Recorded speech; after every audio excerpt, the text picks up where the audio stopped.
ఇప్పుడు ప్రసాద్ గారు శివరాం ప్రసాద్ గారు ఏమంటారు, గత ప్రభుత్వంలో జరిగినటువంటి ఇసుక మద్యం యొక్క దందాలు ఇంకా జరుగుతున్నాయి. మట్టి అండి, అదే మట్టి అన్ని విషయాలు మీరు ఒక్కసారి మీరు ఇంతకు ముందు అనలిస్ట్ గా మీరు మాట్లాడిన విషయాల్లో కూడా మీరు గమనించుకుంటే 2014 నుంచి 19లో కూడా ఇదే తెలుగుదేశం పార్టీ, జనసేన, బీజేపీ ఉండగా ఇలానే అడ్డగోలుగా లోకేషే డబ్బులు తింటాడని చెప్పని స్వయంగా మేమనలేదండి, మేమెవరం పట్ల. అదే బీజేపీ, అదే జనసేన పార్టీ అధ్యక్షుడు ఆయన ఆవిర్భావ సభలో డైరెక్ట్ గా పేరుతో లోకేష్ రోజుకి ₹1 తింటున్నాడు ఈ మట్టి ఇసుక మీద అని చాలా క్లియర్ గా చెప్పాడండి. మీరు అప్పటి నుంచి ఉండగానే చెప్పండి, కొత్తగా ఏదో ఓకే ఆయన మాట్లాడండి. ఓకే ఆయన మాట్లాడండి సార్. ఇదండి మొత్తం 68 నియోజకవర్గాలు సార్, అవుట్ ఆఫ్ 175. మీరు 164లో 68 అంటే సగం, దాదాపు సగం నియోజకవర్గాల్లో liquor, mining, sand, real estate ఈ 4 మాఫియాలు నడుస్తున్నాయి అని మీ అనుకూల పత్రికలు, మీ అనుకూల మీడియా చెబుతుంది. దాని మీద మీ కాల్ నేను మాట్లాడతారేమో ఈ 3 రోజులు అనుకుంటే ఏం మాట్లాడాల. అండ్ స్వేచ్ఛగా ప్రశాంతంగా అక్కడ వచ్చి మీడియాకి ఇంటర్వ్యూలు ఇచ్చి వెళ్ళారు ఎవరైతే ఆరోపణలు ఎదుర్కొంటున్నాడు అందరూ. దాని మీద కూడా కాల్ తీసుకోవాలి కదా. మీరే క్లీన్ పాలిటిక్స్ అని చెప్పేదే మీరే. మరి ఆ క్లీన్ పాలిటిక్స్ దిశగా వాళ్ళు ఏమైనా పిలిచి కనీసం కన్నెర చేయటం, ఆగ్రహించడం అలాంటివి ఏం చేయట్లేదు. నరేంద్ర గారు ఏదో బీజేపీ వాళ్ళు విమర్శించారు, వాళ్ళు విమర్శించారు, వీళ్ళు విమర్శించారని చెబుతున్నారు. జగన్మోహన్ రెడ్డి గారికి 2004లో వాళ్ళ తండ్రి గారు ఒక ఇల్లు, కొంత ఆస్తి చూపించారు. ఈరోజు సాక్షి టీవీ ఎక్కడి నుంచి వచ్చింది, సాక్షి పేపర్ ఎక్కడి నుంచి వచ్చింది, అదేవిధంగా సిమెంట్ ఫ్యాక్టరీ ఎక్కడి నుంచి వచ్చింది, ప్రతి రాష్ట్రంలో కూడా ఇల్లు ఎక్కడి నుంచి వచ్చింది. వినండి మీరు మాట్లాడినప్పుడు నేను మాట్లాడానా బ్రదర్? మీరు మాట్లాడినప్పుడు నేను మాట్లాడానా? మీరు ఎన్నో ఆరోపణలు చేశాను, నేను మాట్లాడానా? ఇదేం సంస్కారం? నన్ను అవనే ఉంది, నన్ను అయినా నాకు సమాధానం చెప్పండి. నన్ను అయినా నాకు సమాధానం చెప్పండి. ఇట్లా మధ్యలో ఎంటర్ అవడం కరెక్ట్ కాదు సార్. డిబేట్ అంటే ఎవరు చెప్పాలి, ఇట్లా అయితే అసలు చేయలేమండి. మీరు మాట్లాడండి, ఆయన వింటారు కానీ మీరు మాట్లాడండి. ఓకే ఆగండి, ఓర్పు ఉండాలి, రాజకీయాలు ఓర్పు ఉండాలి. మరి ఎక్కడి నుంచి వచ్చినాయి ఇవన్నీ? అంటే ఇదంతా మరి వాళ్ళ కార్యకర్తలు కూడా నేర్పి వాళ్ళని కూడా అట్లా తయారు చేయొచ్చుగా. ఆయన అంటే కష్టపడి వ్యవసాయం చేశారా లేకపోతే వ్యాపారం చేశారా? ఇవాళ ఆయన అంటున్నారు కదా అవినీతి అని. ఎస్, మేము చెబుతున్నాం ఇవాళ వీళ్ళు ఎన్నిట్లో అవినీతి చేశారండి? ల్యాండు, శాండు, వైను, మైన్ మొత్తం దోపిడీ చేశారు. ఆయన అన్నాడు, ఏం మాట్లాడాడు ఆయన చెప్పాలి, ఆయన సమాధానం. ఎప్పుడైనా ఒంటరిగా పోటీ చేసినా 2014-19లో మేము ఒంటరిగా పోటీ చేయలేదా? అదేవిధంగా అసెంబ్లీలో 34,000 ఎకరాలు ఆయన కావాలని చెప్పి వెనక్కి వెళ్ళిపోయి మళ్ళీ 3 రాజధానులు అంతా ఎవరండి? జగన్మోహన్ రెడ్డి గారు కాదా? అంతేకాదు ఇవాళ చెబుతున్నాం రాయలసీమలో ఎప్పుడు అడుగు పెట్టలేరు అన్నారు. ఒకటి గుర్తుపెట్టుకోవాలి, తెలుగుదేశం పార్టీ స్థాపించక ముందు హైదరాబాద్లో కానీ రాయలసీమలో కానీ ఫ్యాక్షన్ ఉండేది, హైదరాబాద్లో మత కళాలు ఉండేవి.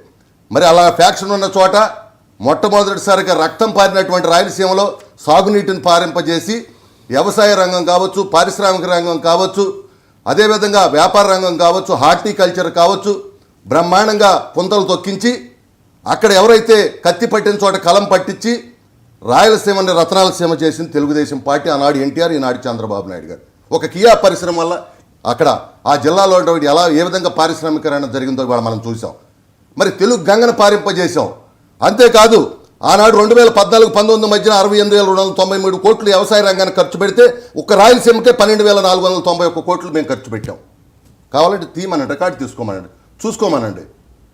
కాబట్టి ఇవాళ గ్రాఫిక్స్ అన్నారు.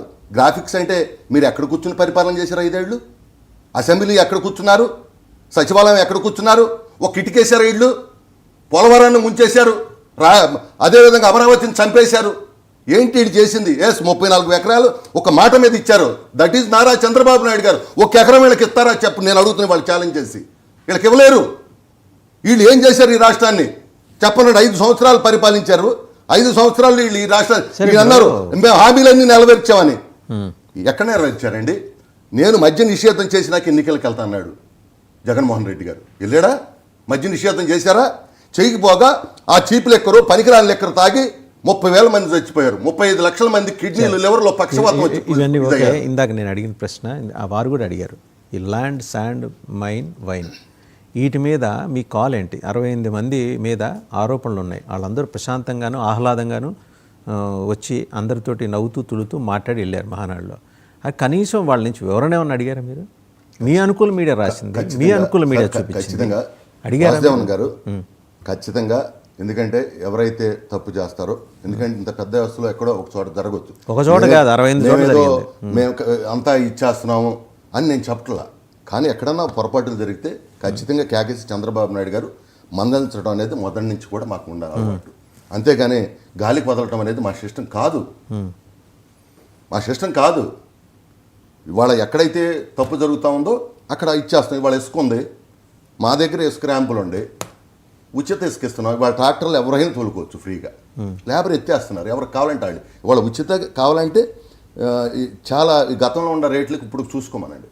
ఇవాళ ఉచిత ఓన్లీ లేబర్కి డబ్బులు ఇచ్చి ఇసుక తోలుకోవచ్చు. దాంతోపాటు కొంతమంది కాంట్రాక్టర్లు కూడా ఇచ్చారు, వాళ్ళు పొక్కులు పెట్టి వాళ్ళు చేసుకుంటారు. అట్లా ప్యారలర్గా ఎక్కడ ఎవరికి ఇబ్బంది లేకుండా అన్ని రకాలుగా కూడా సెట్ చేసి ఐకమత్యంగా చేసుకుంటున్నారు. ఐకమత్యం ఏం లేదు, డబ్బులు కట్టారు చేసుకుంటున్నారు. అట్లాగే లేబర్ బతుకుతున్నారు. ఒక్కొక్క లేబర్కి 2,000 రూపాయలు. లేబర్ కూడా వీళ్ళు ఎప్పుడైనా 5 ఏళ్లలో కోరిలో వాళ్ళందరూ 11కి వచ్చింది. అందుకే కానీ ఒక నిమిషం నరేంద్ర గారు, ఒక నిమిషం, నా ప్రశ్న పూర్తి కాలేదు, వారితో మాట్లాడాల్సింది. నేను కాదండి మాట్లాడాలన్నది, అక్కడ సార్ మాట్లాడని చెప్పాల్సింది. ఆయన చెప్తే మనం మాట్లాడాలా, అది రూలు. మాట్లాడచ్చు, మాట్లాడుకోవచ్చు. ఒక నిమిషం నరేంద్ర గారు, ఇప్పుడు ఈ 68 నియోజకవర్గాల్లో మొత్తం కూటమి నాయకులందరూ రింగులాగా ఏర్పడి మనలో మనం ఇట్లా కొట్టుకోవద్దు, ఇది ఈ ఇసుక ర్యాంపులు ఇట్లా లిక్కర్ గ్యాస్లు, మనందరం ఒక కమిటీగా ఏర్పడదాం. కమిటీగా ఏర్పడి వచ్చిన దామాషా ప్రకారం, ఇప్పుడు తెలుగుదేశం ఉందనుకోండి, తెలుగుదేశం గెలిచిన చోట తెలుగుదేశం 60%, 30% ఏమో జనసేన, నెక్స్ట్ తర్వాత 10% బీజేపీ, అలా బీజేపీ ఉందనుకోండి, బీజేపీ అట్లా చేసుకుందాం అని చెప్పేసి ఐకమత్యంగా చేసుకుంటున్నారు అని చెప్పి మీ అనుకూల మీడియా రాసింది. బయట వాళ్ళు ఎవరు రాస్తేనో చూపిస్తేనే కాదు, పేర్లతో సహా, పేర్లు నేను ఇక్కడ చెప్పను, అనవసరం, వాళ్ళు రాశారు. దాని మీద ఏంటి మీ కాల్ ఏం తీసుకున్నారు అది అడుగుతున్నారు జనం.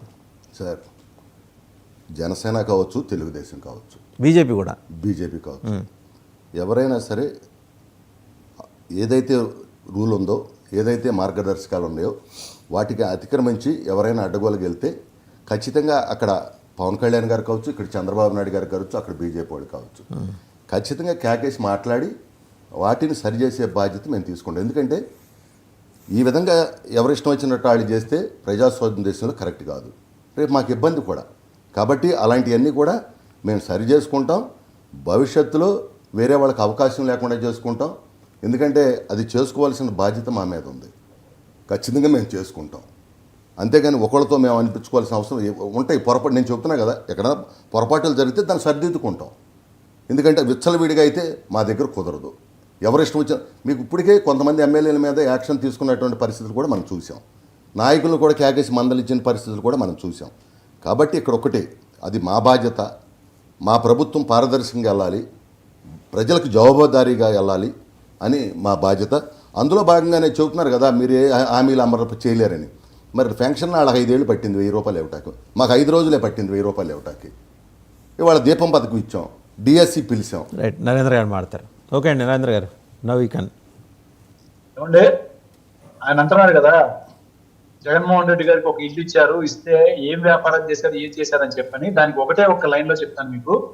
బహుశా మీరు కానీ హైదరాబాద్ లో ఉండుంటే చూసుంటే, హిందూ ప్రాజెక్ట్స్ అనేటువంటి ఒక కన్స్ట్రక్షన్ కంపెనీ పెట్టుకుని దాని నుంచే పారదర్శకంగా ఆయన కన్స్ట్రక్షన్ బిజినెస్ చేసుకుంటూ జగన్మోహన్ రెడ్డి గారు సంపాదించుకున్నారు. దానికి ఐటీ రిటర్న్స్ కూడా ఫైల్ చేశారు. చాలా స్పష్టంగా ఉంది. ఇలాగ మీలాగా అడ్డగోలుగా పంచుకోటాలు, మనం ఎంత తీసుకున్నాం, వాటాలు వేసుకున్నాం అన్న పద్ధతిలో వెళ్ళలేదు. అదొక ఆన్సర్. 2, ఇదే చంద్రబాబు నాయుడు గారికి ఆయన పదవిలోకి, ఆ రాజకీయాల్లోకి వచ్చే ముందు 1 ఎకరం స్థలమే ఉంది. మరి వాడిని కోట్లు రావడానికి అధికారాన్ని అడ్డు పెట్టుకుని వ్యాపారాన్ని, ఏదైతే హెరిటేజ్ ని తను ఎక్కడైతే ముఖ్యమంత్రిగా ఉన్న ప్రతి చోట, ప్రతి ఆర్గనైజేషన్ లో వాళ్ళ కేవలం హెరిటేజ్ మాక్సిమం వెళ్ళే విధంగా ఆయన వాడుకున్నారు అధికారాన్ని. ఎక్కడ కూడా వైఎస్ఆర్ కాంగ్రెస్ పార్టీ ఇలాంటి పనులు చేయరా. ఇంకొకటి, మీరు అంటున్నారు తప్పులు జరిగినాయి, మేము మార్చుకుంటాం, మేము చేసుకుంటాం అని చెప్పని. ఈ శాండ్, ల్యాండ్, వీటన్నిటి విషయాల్లో మాకన్నా ముందే అడ్వాన్స్ గా మీరు చేసి వేసిన వాటన్నిటిని ఒక్కొక్కటిగా తీసుకుని వచ్చి కేసులు పెట్టారు. ఆ కేసుల్ని మీరు తప్పుడు కేసులుగా పరిగణిస్తున్నారు. 2014 నుంచి 19లో పంచుకునే దగ్గర మీకు గొడవలు వచ్చినాయి. అందుకే 3 పార్టీలు విడిపోయారు. తర్వాత ఏం మాట్లాడుకున్నారంటే అయ్యా మనందరం ఇట్లా కొట్టుకుంటే కుదరదు, మనందరం పంచుకోవాలి, అలా దొంగలు ఊడి పంచుకున్నట్టుగా చేశారు కాబట్టి ఎవరో కూడా ఇండివిజువల్ గా మళ్ళీ మీరు అంటున్నారు ఇందాక 2014లో మేము పోటీ చేయలేదా, 19లో నేను అంటుంది అదే. ఏ రోజైనా మీరు సింగిల్ గా పోటీ చేశారన్న పదం ఏంటంటే పోటీ చేసి సింగిల్ గా గెలిచారా, గెలిచాం కదా. గెలవలేదు. 2014, సింగిల్ గా 19 పోటీ మధ్య. చేస్తే మిమ్మల్ని ప్రజలు యాక్సెప్ట్ చేయరు అనేది చాలా స్పష్టంగా చెప్తున్నాం. మొన్న కూడా మీరు కేవలం ఇప్పుడు ఎలా అయితే స్టేజ్ మీద మాటలు చెప్తున్నారో, ఇందాక నుంచి మీరు డిబేట్ లో నన్ను మాట్లాడనే వద్దా అని అడుగుతున్నారు. అట్లా కాదండి. మీరు ఇందాక నుంచి వాస్తవాలు చెప్తే నేను ఎప్పుడు అడ్డుపడ్డాను. వాస్తవాలు కాకుండా మేము అన్ని చేసేస్తాం, చూపించేస్తాం అంటున్నారు. కానీ ఎప్పుడు అమెండ్మెంట్ ఈజ్ వెరీ ఈజీ అండి, implementation is very very difficult అనే ఒక పదాన్ని మీకు బహుశా మీ చంద్రబాబు నాయుడు గారు ట్రాన్స్లేషన్ చేసి ఇంగ్లీష్ లో అన్ని రకాలుగా చెప్తారనుకుంటా. ఆచరణ చేయటం అనేది చాలా కష్టం అండి, ఆలోచన చాలా చాలా తేలిక. ఆ ఆచరణలో మీరు ఫెయిల్ అవుతున్నారు ప్రతిసారి అనేదే ప్రజలు మీకు ఇస్తున్న ప్రతిసారి ఫెయిల్యూర్స్. ఆ సమయంలో మీరు ఇంకొక ఎవరో ఆచరణ చేసే వ్యక్తులను అందులో భాగంగా కలుపుకుని సంకీర్ణ ప్రభుత్వాన్ని ఇందాక పెద్ద ఆయన చెప్తున్నారు, సంకీర్ణ ప్రభుత్వం ఒక మంచి పదాలు వాడతారనమాట. ఇంత మంచి పదాలు బహుశా మా ఆవేశంలో మాకు రాకపోవచ్చు. మీరు వాడే పదాల్లో ఉంటే మీరు అనార్గనైజ్డ్ సెక్టర్ లో ఉన్నారు కదా, అందుకని మీకు రావు. వాళ్ళు ఆర్గనైజ్డ్ వాస్తవాలకు వస్తానండి. ఎక్కడా కూడా పారదర్శక పాలన అనేది రాజకీయ నాయకుడు అనేవాడు ఇప్పుడు నేర్చుకుంటానే ఉండాలండి, ఎప్పుడు అప్డేట్ అవుతానే ఉండాలి. మీరు అదేగా నేను చెప్తుంది, అప్డేట్ అవట్లా. ఎంతసేపు మనం పాచిపోయిన మాట్లాడితే ప్రయోజనం లేదు. పాచిపోయింది మీరెచ్చారు, పాచిపోయే పని మీరు మా కుటుంబ విషయాన్ని పాచిపోయింది అనే విషయాన్ని మీరు ఎత్తారు కాబట్టి నాకు మాట మారింది. అప్పటి వరకు మీకు గౌరవించారు. మీరు ఇందాక ఇంకో పదం కూడా మీరు నోట్ చేయాలి. ఏంటో చెప్పమంటారా? చెప్పమంటారు ప్రసాద్ గారు? వినండి, మీరు వినండి. మీరు ఇందాక ఒక నోట్ చేయాలని పదం చెప్తారు, బహుశా మళ్ళీ రికార్డింగ్ లో కూడా ప్లే చేసుకోవచ్చు. ఏమన్నారు తెలుసా? మీరు అనలిస్ట్ గా మాట్లాడాల. గురుమూర్తి గారు మరి ఈ విధంగా క్లీన్ పాలిటిక్స్ చేసే విషయంలో మన పార్టీ పనికొచ్చింది అన్నారు. మీరు ఎక్కడా కూడా అనలిస్ట్ గా మాట్లాడాలి. చూసుకోండి